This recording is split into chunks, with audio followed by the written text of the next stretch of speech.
de dialogue pour reporter l'élection présidentielle dans les conditions que l'on connaît. Il s'est enfermé avec sa majorité et a pris cette décision incompréhensible basée sur aucun texte légal. Aujourd'hui, il nous appelle à un dialogue. Dans ce dialogue, qui n'est pas une instance légale, il demande aux acteurs de prendre des décisions de nature constitutionnelle, c'est-à-dire de décider si au 2 avril, il n'a pas réussi à organiser l'élection, s'il peut rester au pouvoir.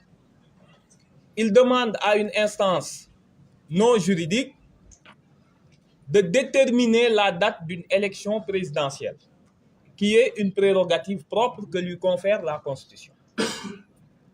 Il demande en outre à cette instance, qui n'est pas une instance légale, de décider si on maintient l'élection ou on reprend complètement le processus.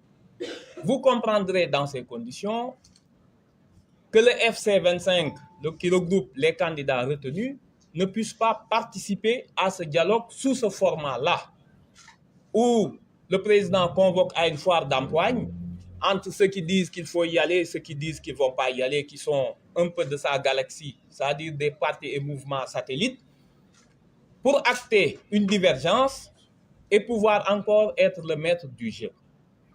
Je pense que ce n'est ni de son niveau, ni de son statut de garant des institutions. Le Conseil constitutionnel a été très clair. Il a demandé au président de la République de dialoguer avec les autorités compétentes. Et en parlant d'autorités compétentes, le Conseil constitutionnel ne s'est pas adressé aux acteurs politiques et autres mouvements. Il voulait que le président dialogue avec les autorités compétentes, à savoir la Direction générale des élections, le Sénat, les préfets, les gouverneurs et tout autre acteur concerné par le processus électoral pour déterminer une date conforme à l'état de distribution du matériel, etc. Il a substitué cette injonction de dialoguer avec les autorités compétentes pour faire du dilatoire. Ce dialogue n'a aucun fondement légal, ce dialogue n'a aucun fondement politique.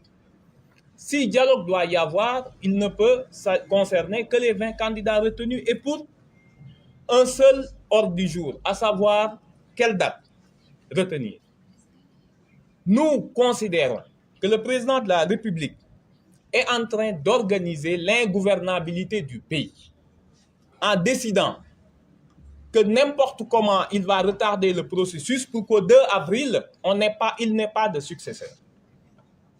N'ayant pas de successeur, il prend une interprétation, une favorème de la Constitution, prenant un article qui parle d'une élection normale, l'article 36.2, parle d'une situation normale où un président est élu et dit qu'en attendant son installation définitive, que le président en exercice puisse rester en fonction. Cet article ne s'adresse pas au président, à la volonté, à la stratégie du président Macky Sall actuel, qui est de ne pas organiser une élection pour se retrouver dans une situation de vide et profiter de cette situation de vide pour rester au pouvoir. Je pense que ce n'est ni de son statut, ni de sa dignité. Dans ces conditions-là, rejeter le dialogue sous ce format est une impérieuse nécessité. Maintenant, il appartient au peuple sénégalais de comprendre que ce que le président Macky Sall nous prépare est beaucoup plus grave si on le laisse après le 2 avril ne pas organiser une élection présidentielle. Il faut que tout le monde en soit conscient, ça a été évoqué tout à l'heure. On va vers l'abîme, on va vers l'inconnu, on va vers des confrontations politiques interminables qui vont impacter immédiatement l'économie du pays.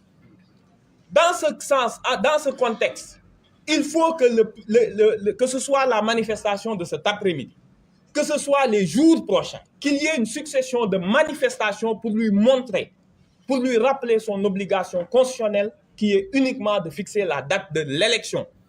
S'il sort de ce cadre en créant un vide institutionnel, il s'expose à une procédure de haute trahison, quoi qu'il advienne. Que s'il veut une procédure de pacification par ailleurs souhaitable, qu'il faut qu'il la déconnecte complètement du processus électoral. Dans sa dernière décision sur le désistement de Rose Wardini, le Conseil a rappelé que l'élection doit se poursuivre avec uniquement les 19 candidats retenus. À quoi bon poser la question aux candidats recalés s'il faut reprendre le processus juridiquement impossible? Sauf à annihiler, sauf à faire détruire, qui est l'ambition de son groupe parlementaire, de changer le Conseil constitutionnel en une cour constitutionnelle tout aussi chimérique. Et le dialogue auquel il se propose en 48 heures ne peut pas régler les problèmes qui ont conduit ce pays dans la situation que l'on connaît. Il faut que ce dilatoire cesse parce que l'économie est en berne, notre pays est vilipendé partout, nous ne sommes plus une vitrine démocratique, chacun s'attend au pire. Et ce pire n'a qu'un seul visage et un nom, c'est Macky Sall. Il faut que cela cesse. Les populations ont la possibilité, dans les jours à venir, les 48-72 heures à venir, par une manifestation ferme, démocratique, massive, montrer au président de la République que le dilatoire doit cesser, que le droit de vote est supérieur aux manœuvres politiciennes.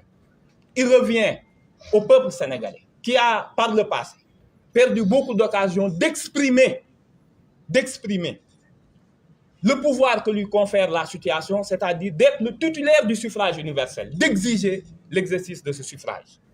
Nous tenons Macky Sall pour responsable de tout ce qui pourra se passer par la suite. Il faut qu'il sache raison garder et revienne aux fondamentaux de la Constitution. Fixer une date d'élection n'a jamais eu besoin de concertation. Par ailleurs, le Conseil constitutionnel, constatant une impossibilité, lui donne les capacités, les possibilités juridiques de discuter avec les candidats qui sont tous disposés, qui sont tous dans les dispositions d'esprit d'accepter tout arrangement qui pourrait faire tenir l'élection présidentielle dans des délais pour que le successeur de Macky Sall puisse prendre les rênes du pouvoir le 2 avril. C'est le moment du peuple. C'est le peuple qui doit lui rappeler qui est le véritable titulaire de la souveraineté. Et si ce peuple décide de laisser Macky Sall continuer dans ce dilatoire, il conduira le pays inévitablement vers des lendemains incertains que l'on ne souhaite pas. L'apaisement, la réconciliation nationale passe par un préalable, l'annonce d'une date qui va apaiser les esprits, qui va remettre le citoyen au cœur. Le droit de vote est sacré. On ne peut pas le contrebalancer par des propositions alléchantes de libération ou de pacification. Nous pensons que la situation actuelle est suffisamment grave pour que l'ensemble des acteurs politiques qui souhaitent participer au dialogue de Macky Sall pour l'accompagner dans ses forfaitures s'en rendent compte. Que l'avenir, ils seront tenus pour responsables de ce qui arrivera au Sénégal. Le Sénégal a besoin de paix, a besoin de tranquillité. Nous appelons le président encore une fois, s'il veut dialoguer, qu'il y a les candidats qui sont disposés à le rencontrer, uniquement avec un ordre du jour, fixer la date de la prochaine présidentielle, ce qui n'est pas un exercice difficile. Je vous remercie. Merci.